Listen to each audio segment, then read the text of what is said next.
Bonjour tout le monde.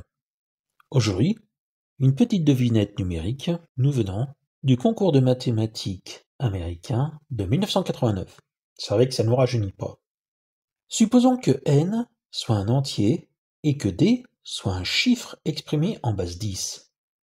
Trouvez n si n sur 810 est égal à 0, d de 5, d de 5, d de 5, et ceci indéfiniment. Pour commencer, une petite remarque. 0, d25, d25, d25, etc. c'est égal à 0, d25 plus 0,000 d25 plus 0,000 d25, etc., etc. Et 0, d25, c'est d25 fois 1 millième, plus d25 fois 1 millionième, c'est-à-dire 1 sur 1000 puissance 2, plus d25 fois 1 milliardième, qui est égal à 1 sur 1000 puissance 3, plus etc., etc. Je peux factoriser tout ceci par d de 5, ça me donne d de 5 facteur de 1 sur 1000 plus 1 sur 1000 au carré plus 1 sur 1000 au cube plus etc., etc. Et ce qui est entre parenthèses, c'est égal à 1 sur 1 moins 1 sur 1000, le tout moins 1, tout simplement parce que on a affaire à une suite géométrique de raisons. 1 sur 1000, qui est strictement plus grand que 0, est strictement plus petit que 1. Je simplifie la grosse fraction qui me donne 1000 sur 999, et 1000 sur 999 moins 1, c'est 1 sur 999.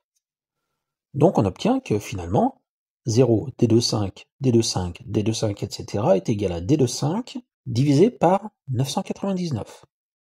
Alors je rappelle que d de 5, c'est l'écriture d'un nombre ayant d comme chiffre des centaines, 2 comme chiffre des dizaines et 5 comme chiffre des unités. Ce nombre, je peux donc l'écrire d fois 100 plus 25. Et cette fraction d fois 100 plus 25 divisé par 999 doit être égale à n sur 810, qui est équivalente à 100d plus 25 divisé par 999 qui, après factorisation, donne 27 fois 37, et ceci est égal à n sur 810, ça c'est plus facile parce que 80 c'est 3 fois 27, donc 810 c'est 27 fois 30. Alors, pour trouver n, rien de plus simple, je multiplie à gauche et à droite par 27 fois 30, à gauche ça me permet de simplifier par 27, il me reste 30 fois 100d plus 25 divisé par 37, et ceci est égal à n. Mais 100d plus 25, je peux le factoriser par 25, ce qui me donne 25 fois 4d plus 1. Et 25 fois 30, c'est 750. Donc 750 fois 4d plus 1 divisé par 37 est égal à n. Donc on a plein de choses à voir en même temps. n doit être un entier, d est un nombre à un chiffre, avec d strictement plus grand que 0 et strictement plus petit que 10. Et enfin 4d plus 1, qui doit être un multiple de 37. Intéressons-nous à la deuxième ligne. Je vais considérer déjà pour commencer d plus grand ou égal à 1 est strictement plus petit que 9. Dans ce cas-là, ça signifie que 4d est plus grand ou égal à 4 est strictement plus petit que 36. Et donc que 4d plus 1 plus grand ou égal à 5 est strictement plus petit que 37. Dans ce cas, ça signifie que 4d plus 1 n'est pas un multiple de 37, puisque c'est strictement plus petit. Par contre, alors si d est égal à 9, 4d plus 1 est égal à 37, et ça nous convient tout à fait.